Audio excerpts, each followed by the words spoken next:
Entre filles avec les Tasters.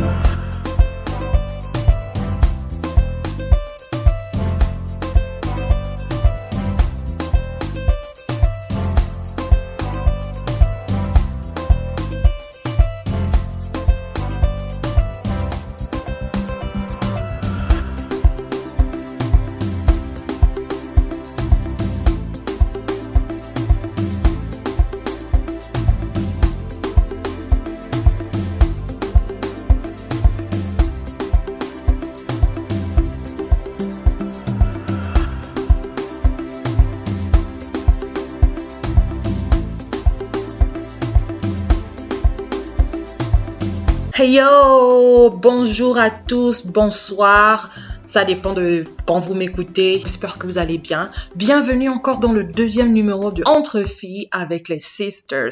Nous espérons que vous avez aimé le premier numéro et pour ceux qui n'ont pas pu suivre, vous pouvez nous suivre sur Facebook, sur la page Entre filles avec les Sisters ou encore sur YouTube. Mais je sais que Radio Mwanda 94.2 met l'émission en rediffusion à tout moment, donc voilà, vous pouvez suivre. Alors, sans plus tarder, je vais dire bonjour à tous les habitants de Mwanda, la ville des oiseaux, encore une fois, mais précisément à ceux du côté de Rio, à ceux du côté de Montagne Sainte, à ceux du côté de la Cité Cap, et je vais laisser le soin à ma co-animatrice Flox Sunshine de saluer les autres. Sans plus tarder, comme d'habitude, nous allons l'appeler, et puis voilà. Allô? Allô? Allô? Allô, Flox Sunshine, comment tu vas? Je vais bien et toi? Moi, ça va. Alors, j'étais en train de saluer les habitants et je me suis dit, je vais pas saluer tout le monde. Je vais laisser le soin à Flox Sunshine de venir aussi à faire un big up à la famille. Alors. Ok. Je dis bonjour ou bonsoir à tous les habitants du côté de l'Oasis, de Leyima, de Mwanda 3, de d'Ankula, du Fumier, voilà. Et j'espère qu'on n'a pas oublié d'autres habitants. Pour l'instant, c'est ces quartiers qui me viennent à l'esprit.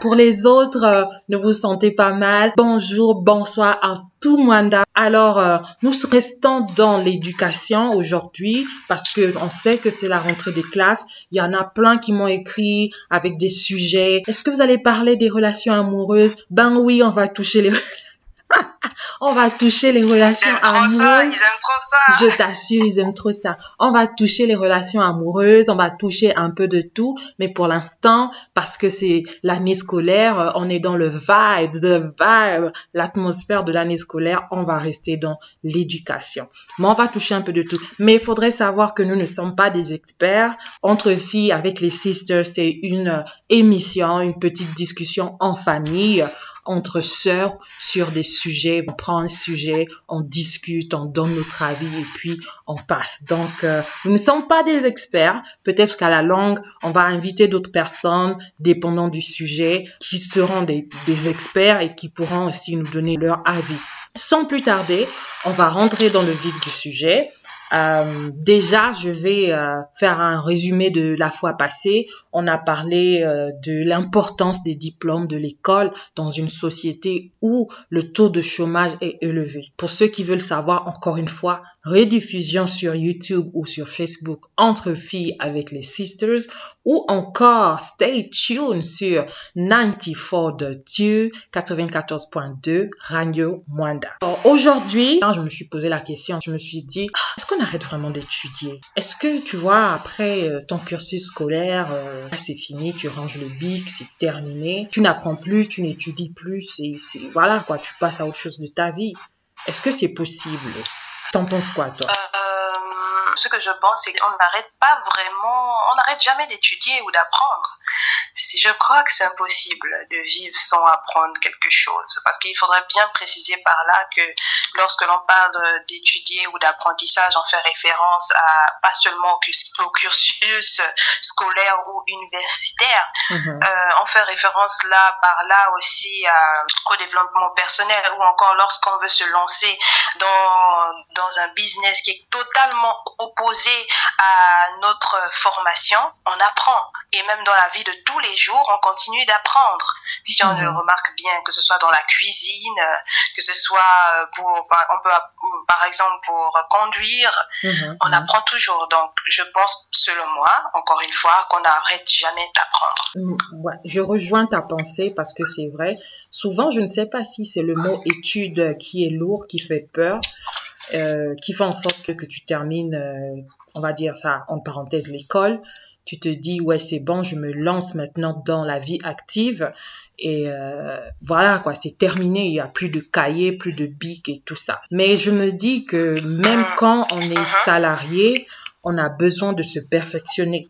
Et pour se perfectionner, il faut bien apprendre. Bon, peut-être on va essayer de changer le mot étudier parce que ça fait un peu lourd. Quand on parle d'étudier, c'est un peu, on voit cahier, on voit examen. Oui, on a été traumatisés. On a été traumatisés avec les examens universitaires, les examens au lycée ou encore au primaire. Donc, je pense que lorsqu'on on utilise le verbe étudier, je crois que ça a traumatisé et marqué notre esprit. Donc, on va juste dire apprendre. On va employer ce verbe. Apprendre, c'est mieux. On va rester sur apprendre, sur apprentissage. Voilà. Ben, je reviens sur le salarié parce que c'est surtout ça. Quand tu termines les études, tu trouves un boulot, tu te dis c'est terminé. Mais pour moi, même dans ton secteur d'activité, là où tu travailles, tu as besoin comme je disais, de te perfectionner. Alors, tu dois chercher à voir s'il y a de nouvelles technologies qui sont sorties, s'il y a de nouvelles théories qui sont sorties. Et je crois que ça fait aussi avancer la compagnie ou la société dans laquelle tu travailles. Et même pour toi, même si par exemple tu es dans l'informatique, je suis sûre que dans le monde du digital dans lequel nous sommes en ce moment, tu vas pas juste te baser sur ce que tu as appris en 1455. Bon, j'exagère. En 1900, en disant 2000. 60, oui. Voilà, 60. Comme tu peux le dire, chaque année, au fil des ans, dans n'importe quel domaine professionnel, il y a ce qu'on appelle des mises à jour. Donc, chaque année, plus les années passent, plus les méthodes qu'on utilise dans les sociétés deviennent obsolètes. Donc, chaque jour, chaque année, on apprend. Je vais prendre un simple exemple dans le domaine où je suis, la santé, plus précisément le domaine médical, biologique. Il y a des techniques, on peut dire on va laisser les techniques. On va juste prendre un exemple par rapport au microscope électronique. Il y avait le microscope à l'époque mono-oculaire et aujourd'hui il y a le microscope avec 2 oculaires. Donc il faut apprendre à l'utiliser. Il faut savoir comment ça marche. Et au moment où tu apprends comment ça marche, au moment où tu veux savoir comment ça marche ou faire en sorte que ton laboratoire soit toujours en vogue, mise à jour et respecte toujours les normes, il faut apprendre. Donc, non seulement l'apprentissage ne s'arrête jamais, c'est bon pour ton esprit, c'est bon pour ta vie professionnelle, même aussi pour ta vie privée, au niveau de ta famille. Tu as besoin de te développer. On appelle ça aujourd'hui le développement personnel. Et il y a des coachs pour ça. Je crois que, vous voyez, le monde, il évolue. Il y a les coachs pour ça. Même je vais prendre un exemple. Pour marcher, on ne marche pas comme des pingouins. Il y a une manière de marcher, on doit marcher. En tout ça s'apprend.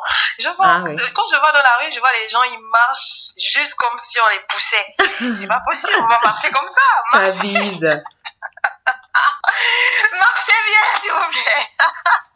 On apprend à marcher. Je vais prendre un simple exemple par rapport à la femme du prince Harry qui était Meghan. avant de rentrer dans le monde de la royauté.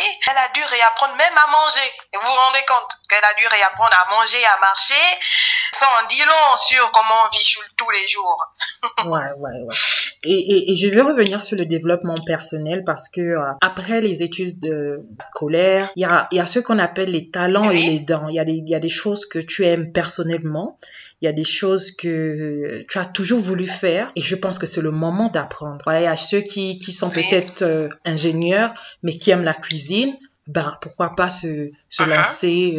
Aujourd'hui, on a Google et YouTube. Et en ce moment, par exemple, toi et moi, on n'a jamais fait des études de radio, ni même une formation. Ni même de communication. Attention, voilà. Moi, je suis loin de la communication.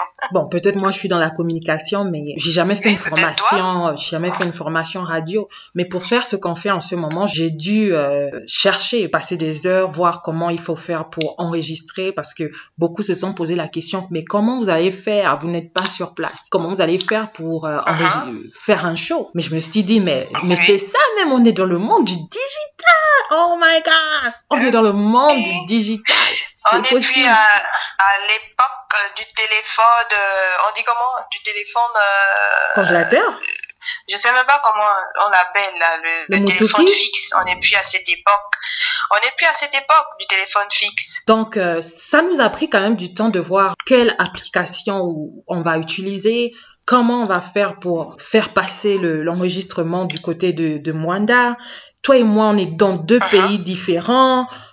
Donc, vous pouvez voir un peu comment ça s'est passé, la réflexion autour du show Entre filles avec les sisters. C'est pour dire que, t'as envie de faire quelque chose, Google est là. Lance-toi. YouTube est là. Lance-toi. Voilà, tu apprends. L'apprentissage, c'est tous les jours. Voilà. Oui. Et je tiens à signaler que pour les entrepreneurs, la plupart certains, ils n'ont pas fait d'études pour ça. Certains n'ont pas fait des études pour se lancer et être entrepreneur. Tout ça, c'est un processus d'apprentissage, de recherche, parce qu'il est passionné, par exemple, par la cuisine et qu'il rêverait d'ouvrir un restaurant plus tard. Pour ouvrir un restaurant, il faut déjà apprendre les bases. Qu'est-ce que c'est ouvrir un restaurant? Qu'est-ce qu'il faut? Quels sont les employés que je dois avoir? Quelles sont les règles? Quelles sont les lois que je dois respecter, les impôts et tout ça s'apprend. Et même, il y a certains qui vont jusqu'à apprendre même à cuisiner et non forcément embaucher un cuisinier. Ou s'ils embauchent un cuisinier, ils veulent apprendre parce qu'ils veulent savoir qu'est-ce qui se passe réellement dans leur business. Donc, apprendre est non seulement important pour pouvoir monter une entreprise, important pour le développement personnel qui va t'emmener à avoir de bonnes relations, non seulement dans ta famille ou encore dans le milieu professionnel. C'est vraiment incroyable. On n'arrête jamais d'apprendre et je conseille vraiment les gens de se lancer. Vous voyez, si on se dit que c'est fini, on n'apprend plus, on se lance jamais dans l'entrepreneuriat. Et la plupart des personnes qui sont riches aujourd'hui, c'est l'entrepreneuriat. Ils ne sont pas devenus riches juste parce qu'ils ont travaillé avec quelqu'un. Non. Bien évidemment, on commence toujours par travailler pour quelqu'un. Mais si on veut à la longue devenir notre propre chef, il faut être ouvert à l'apprentissage tout le temps, tous les jours. Voilà. Alors, on va faire une petite pause de quelques minutes, quelques secondes, juste le temps pour nous de souffler un peu et le temps aussi pour vous de souffler. Alors, on se laisse une minute et on se retrouve dans un instant sur 94.2.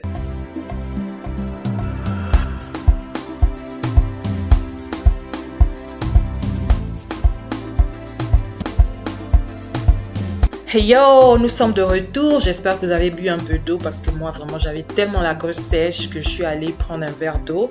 Bienvenue sur Radio Mwanda 94.2 dans l'émission Entre filles avec les sisters.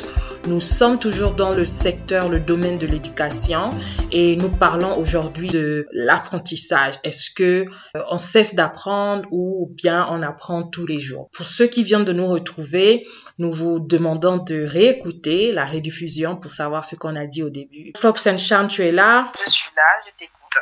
J'espère que tu as pu quand même te désaltérer pendant la pause. Oh, oui, j'ai pu me désaltérer avec cette chaleur au niveau de Dakar. C'est vraiment compliqué. Le soleil. Je pense aussi que du côté du Gabon, c'est chaud. Tu peux cuire un œuf. Je pense que du côté du Gabon Ouais, aussi, avec les problèmes climatiques, il fait aussi très chaud.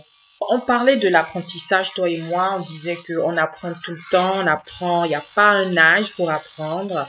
Et apprendre, ce n'est pas juste après ton cursus scolaire, c'est même quand tu es salarié ou même dans ta vie de tous les jours, si tu as envie tu as un don, un talent, tu as quelque chose que tu aimerais faire, bah, il faut aller vers l'information. Aujourd'hui, on est dans l'ère du digital. Tu as Facebook, tu as YouTube, tu as Google, surtout Google.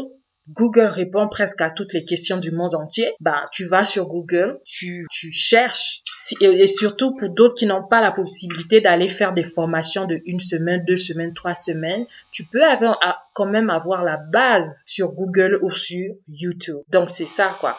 Donc, l'apprentissage aide au développement personnel, surtout au niveau psychologique, au niveau physique, au niveau émotionnel, au niveau financier. On n'est plus dans l'ère où il faut subir les choses. Tu as un problème, tu es là, tu sais pas quoi faire, tu ne peux parler à personne et tout ça. Non. Aujourd'hui, tu vas sur Google ou sur YouTube, comment planter les choux? Ben, tu as une panoplie.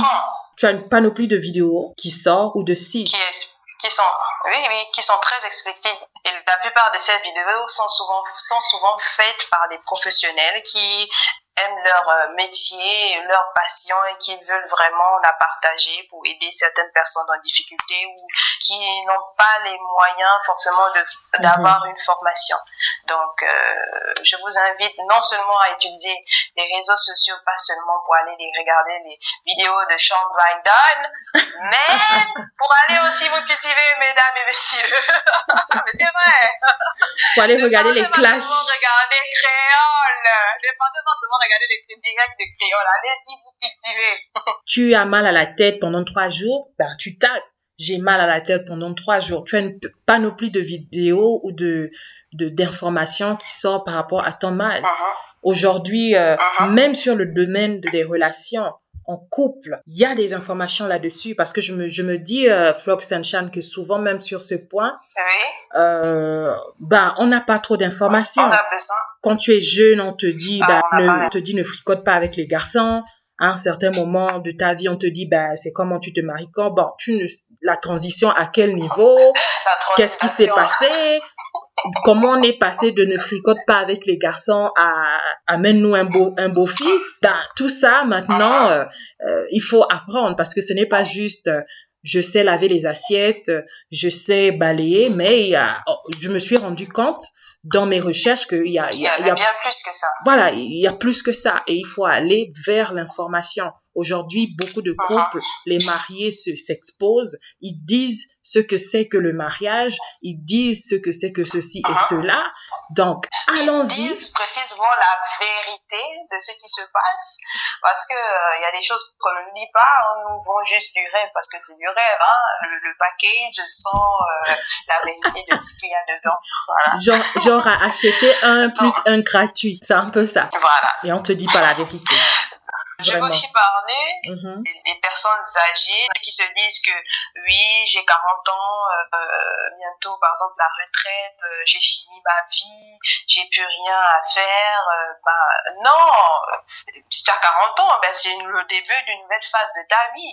Si c'est l'âge de la retraite, je le dis, par exemple, si c'est 50 ans, par exemple, la retraite, tu ne vas pas te dire que, ok, tu as fini de vivre. Non, c'est le début d'une nouvelle phase de ta vie où tu te concentres assez et suffisamment sur tes passions, sur ce que tu veux, ce que tu n'as pas pu apprendre pendant ta période où tu travaillais ou ta période où tu étais en plein dans le monde professionnel pour lequel tu as étudié.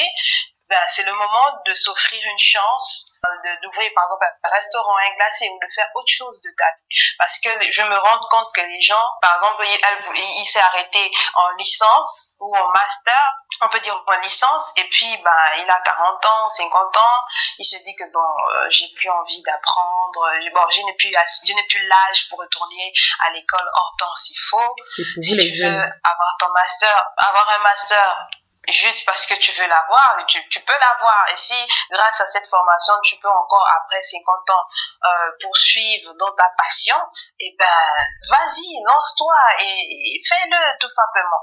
Je me rends compte, on peut prendre l'exemple en Europe par exemple. Ouais. En Europe il y a ces vieux hommes là à partir de la retraite. À la retraite, ils commencent à devenir des jardiniers, ça devient jardinier, ça devient charpentier. Ils continuent d'apprendre et de gagner de l'argent d'une autre manière. Parce que je veux mettre un point à ces hommes âgés pendant la retraite qui attendent la pension, juste la pension. Vous vous rendez compte, en Afrique, on est au Gabon et la plupart du temps, la pension, elle passe pas tous les jours. Est-ce que vous vous rendez compte que si votre pension, elle passe pas tous les jours, vous êtes dans la galère. Vous êtes dans la galère. Vous n'allez pas attendre que la fonction publique, vous allez vous plaindre ou vous n'allez pas vous plaindre, même si vous vous plaignez. Vous allez attendre. Vous allez attendre. C'est ça, en fait. Alors que si, non seulement, hormis le fait que vous attendez votre pension alimentaire, votre pension, vous vous lancez dans une autre activité, non seulement qui va vous permettre de faire de l'exercice à votre cerveau, parce que vous vieillissez. Faut pas oublier, vous vieillissez. Et plus vous apprenez, ça vous permet aussi de faire de l'exercice à votre cerveau, pour voir si vous continuez aussi à retenir, parce qu'il faut pas devenir sénile non plus. C'est ça aussi. Moi, je dis toujours que l'activité fait vivre. Voilà. L'activité fait vivre. C'est toujours bien d'être en activité. C'est bien que tu aies touché ce point, mais moi, je veux dire que 40 ans, c'est pas vieux quand même. 40 ans, t'es encore fort, là. 40 ans, tu as encore les pectoraux et tout. C'est pas vieux. Voilà. Faut pas faire peur à nos tontons et nos tantines. Oui, c'est ça. Voilà, 40 ans, c'est pas vieux. Moi, je me dis que chaque phase, vous rentrez dans la soixantaine, la cinquantaine, c'est une opportunité de vivre, de faire quelque chose, tout simplement. Une nouvelle aventure. Une nouvelle aventure. Les gens doivent voir ça comme une nouvelle aventure avec d'autres opportunités, et tu rentres dans cette nouvelle aventure avec ton expérience de l'aventure précédente. Parce que j'ai l'impression, je vois les gens, dès qu'ils arrivent à ce moment-là, j'ai l'impression qu'ils arrêtent de vivre réellement. Oui, c'est Or, vrai. non. Tant qu'il y a la vie, il y a de l'espoir. Tant qu'il y a la vie, tu continues de rêver et tu fais en sorte que ces rêves deviennent réalité. Je vais prendre un simple exemple. Vous connaissez tous KFC. Ils se sont installés chez vous, n'est-ce pas? Vous êtes contents, vous partez manger. Vous avez vu le monsieur qui est là, comment il est? Il est vieux, super hein? vieux. Et c'est dans la vie. Et c'est dans la vieillesse que ce monsieur est devenu, et c'est dans la vieillesse qu'il a profité de son argent, qu'il est devenu ce qu'il est. Vous imaginez s'il attendait la pension alimentaire et qu'il ne vendait pas ses poulets? Effectivement. On ne devait pas parler aujourd'hui de KFC, et aujourd'hui vous n'êtes pas vous bousculer pour aller là-bas. Allez faire vos rendez-vous pour surprendre votre petite copine du quartier. Oui, je suis allée manger au KFC, j'ai vu un poulet, un saut entier. Vous voyez, voilà. Il achetait un seau de 19 500. Il ne devait pas avoir ça. Vous devez toujours manger vos Nike. Bien sûr, je n'ai rien contre les Nike, c'est les meilleurs. Je crois mais c'est juste pour dire... c'est juste pour dire en fait que... commercialiser les Nike, hein. Oui, c'est ça. Créer un logo. Oui, créer un logo, en fait. Je pense qu'on doit peut-être avoir un sujet là-dessus, parce que je me rends compte qu'on fait certaines choses. Nos petites mamans du quartier qui vendent les bédoums, si ça peut être Jeannette Bédoum ou Pauline Bédoum ou je sais pas, bien fait, ça avance. C'est tout un... On doit se dire que ce n'est pas que pour vous. Vous le faites pour toute une famille. Chez les autres, quand le grand-père ou l'arrière-grand-père avait commencé à faire les Nike, aujourd'hui, c'est toute la famille qui s'appelle KFC. Ou Nike, je vais prendre un exemple, Nike Pierre, par exemple. C'est toute la famille qui bénéficie de cette richesse. Ce n'est pas juste pour le maintenant, c'est juste pour payer les factures, non. après, ça devient vraiment tout un héritage familial. Et je pense que vraiment nos tontons et nos tantines, quand ils font des activités, ils doivent penser à vraiment le faire de manière que ça soit un héritage familial. Vraiment. Oui, tout à fait. Je vais prendre un exemple de Louis Vuitton. Louis Vuitton, à l'époque, c'était un SDF. Il faudrait bien que j'aimerais vous dire que c'était un SDF. Il n'avait pas de maison, il n'avait rien du tout, il vivait dans la rue. Vous vous rendez compte? Et c'est le fait qu'il ait appris auprès des artisans qui a fait de Louis Vuitton ce qu'il est aujourd'hui. Et Louis Vuitton a fait de ça un héritage. Donc, arrêtez de juste penser, oui, c'est un gagne-pain pour gagner un peu d'argent. Essayez de voir en cette activité, pourquoi pas monter une entreprise familiale, pourquoi pas laisser ça comme un héritage et que pour la prochaine génération, quand ils arrivent, ils perfectionnent encore plus. Quand j'ai écouté l'histoire de Louis Vuitton, je me suis dit, waouh, il est vraiment parti de loin. Sans oublier qu'il a même perdu à cause de la guerre. Il a dû fermer l'entreprise Louis Vuitton. Et quand il est revenu, il est encore revenu en force. Donc, c'est-à-dire que même si ça ne passe pas, même si c'est un peu compliqué, et que vous avez toujours cette vision de faire de la vision de votre entreprise ou de peu importe ce que vous avez, de votre carrière professionnelle, il faut continuer d'apprendre, il faut continuer d'y croire et se lancer. Voilà. Et aller vers l'information. Je pense que c'est tout pour aujourd'hui. J'espère que vous avez aimé ce deuxième numéro. Et pour la rediffusion, vous pouvez nous suivre sur Entre Filles avec les Sisters sur YouTube et sur Facebook. Si vous voulez nous contacter individuellement, je suis sur Facebook, sur Instagram sous Katusia Musongo. Et Flock Sunshine. Et moi aussi, je suis sur Instagram, Facebook, sur le nom de Flock Sunshine. Si vous ne me trouvez pas, allez me chercher dans un membre de famille, vous allez me trouver, évidemment. Voilà. On attend vos commentaires, vos messages, votre soutien. Et restez connectés sur 94.2, 94.2 Radio Mwanda. On vous revoit la semaine prochaine. Bye! Entre Filles avec les Tasters.